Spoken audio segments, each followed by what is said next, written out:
Chapter 1. Down the Rabbit Hole.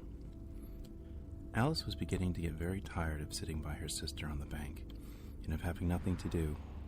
Once or twice she peeped into the book her sister was reading, but it had no pictures or conversations in it. And what is the use of a book, thought Alice, without pictures or conversations?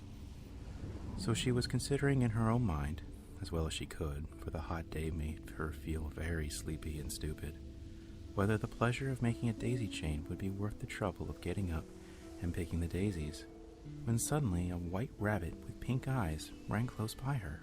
There was nothing so very remarkable in that, nor did Alice think it so very much out of the way to hear the rabbit say to itself, oh dear, I shall be late." When she thought it over afterwards, it occurred to her that she ought to have wondered at this, but at the time it all seemed quite natural. But when the rabbit actually took a watch out of its waistcoat pocket and looked at it and then hurried on, Alice started to her feet, for it flashed across her mind that she had never before seen a rabbit with either a waistcoat pocket or a watch to take out of it, and burning with curiosity, she ran across the field after it, and fortunately was just in time to see it pop down a large rabbit hole under the hedge. In another moment down went Alice after it, never once considering how in the world she was going to get out again. The rabbit hole went straight on like a tunnel for some way, and then dipped suddenly down, so suddenly that Alice had not a moment to think about stopping herself before she found herself falling down a very deep well. Either the well was very deep, or she fell very slowly, for she had plenty of time as she went down to look about her and to wonder what was going to happen next. First, she tried to look down and make out what she was coming to, but it was too dark to see anything. Then she looked at the sides of the wall and noticed that they were filled with cupboards and bookshelves. Here and there she saw maps and pictures hung upon pegs. She took down a jar from one of the shelves as she passed. It was labeled orange marmalade, but to her great disappointment it was empty. She did not like to drop the jar for fear of killing somebody, so managed to put it on one of the cupboards as she fell past it. Well, thought Alice to herself, after such a fall as this, I shall think nothing of tumbling down the stairs. How brave they'll all think me at home. Why, I wouldn't say anything about it, even if I fell off the top of the house, which was very likely true. Down, down, down. Would the fall never come to an end?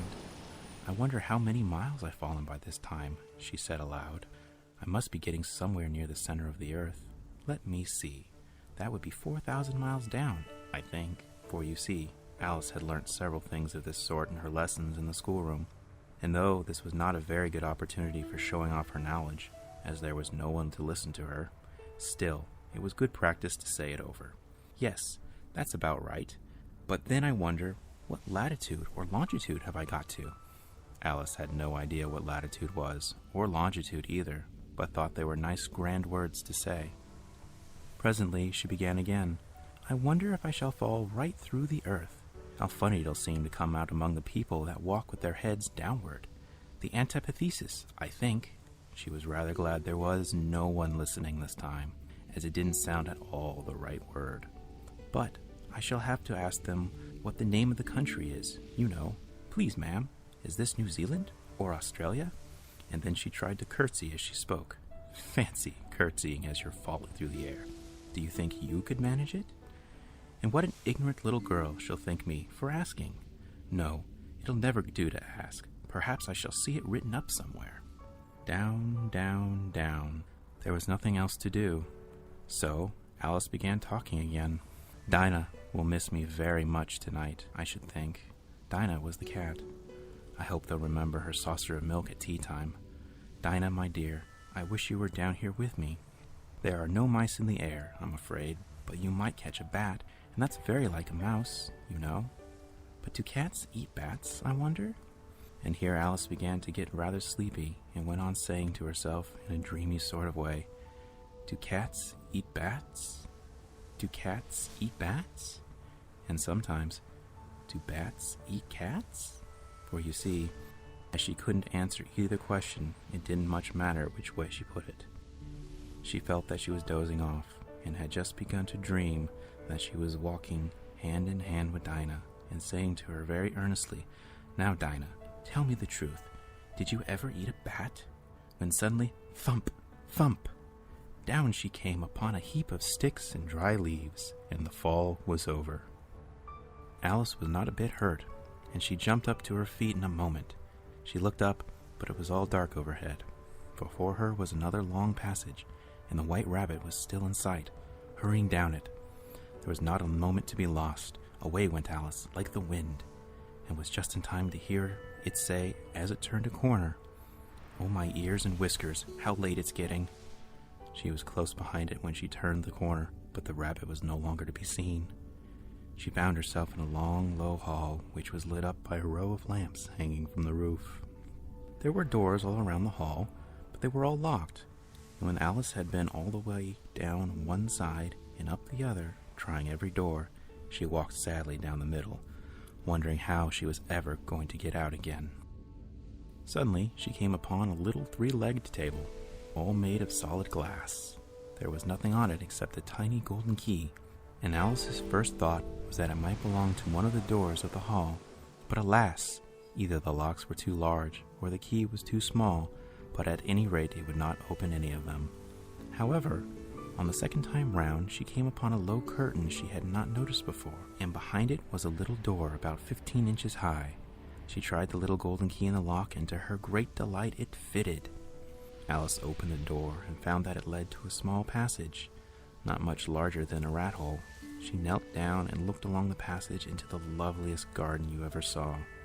How she longed to get out of the dark hall and wander about among those beds of bright flowers and those cool fountains, but she could not even get her head through the doorway.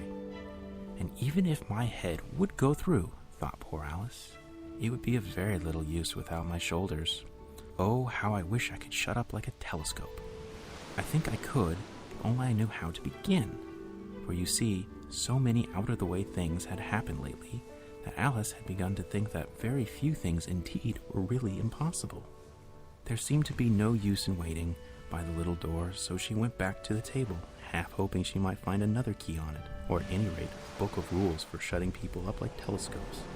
This time she found a little bottle on it, which certainly was not there before, said Alice, and round the neck of the bottle was a paper label with the words "Drink Me" beautifully printed in large letters. It was all very well to say "drink me," but this wise little Alice was not going to do that in a hurry. "No, I'll look first," she said, "and see whether it's marked poison or not," for she had read several nice little histories about children who had got burnt and eaten up by wild beasts and other unpleasant things, all because they would not remember the simple rules their friends had taught them, such as that a red-hot poker will burn you if you hold it too long, and that if you cut your finger very deeply with a knife, it usually bleeds. And she had never forgotten that if you drink much from a bottle marked poison, it is almost certain to disagree with you sooner or later. However, this bottle was not marked poison, so Alice ventured to taste it, and finding it very nice, it had, in fact, a sort of mixed flavor of cherry tart, custard, pineapple, roast turkey, toffee, and hot buttered toast. She very soon finished it off. "What a curious feeling," said Alice. "I must be shuddering up like a telescope." And so it was indeed. She was now only 10 inches high, and her face brightened up at the thought that she was now the right size for going through the little door into the lovely garden. First, however, she waited for a few minutes to see if she was going to shrink any further. She felt a little nervous about this, for it might end, "You know," said Alice to herself, "in my going out altogether like a candle. I wonder what I should be like then." And she tried to fancy what the flame of a candle is like after the candle is blown out, for she could not remember ever having seen such a thing. After a while, finding that nothing more happened, she decided upon going into the garden at once. But alas, poor Alice! When she got to the door, she found she had forgotten the little golden key, and when she went back to the table for it, she found she could not possibly reach it. She could see it quite plainly through the glass, and she tried her best to climb up one of the legs of the table, but it was too slippery, and when she had tired herself out with trying, the poor little thing sat down and cried.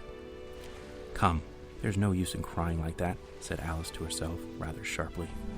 "I advise you to leave off this minute, she generally gave herself very good advice, though she very seldom followed it. And sometimes she scolded herself so severely as to bring tears to her eyes. And once she remembered trying to box her own ears for having cheated herself in a game of croquet she was playing against herself. For this curious child was very fond of pretending to be two people. But it's no use now, thought poor Alice, to pretend to be two people. Why, there's hardly enough of me left to make one respectable person. Soon, her eye fell on a little glass box that was lying under the table. She opened it and found in it a very small cake on which the words, "Eat me," were beautifully marked in crayons. "Well, I'll eat it," said Alice, "and if it makes me grow larger, I can reach the key, and if it makes me grow smaller, I can creep under the door. So either way, I'll get into the garden, and I don't care which happens." She ate a little bit, and said anxiously to herself, "Which way? Which way?" holding her hand on top of her head to feel which way it was growing, and she was quite surprised to find that she remained the same size. To be sure, this generally happens when one eats cake, but Alice had got so much into the way of expecting nothing but out-of-the-way things to happen that it seemed quite dull and stupid for life to go on in the common way. So she set to work and very soon finished off the cake.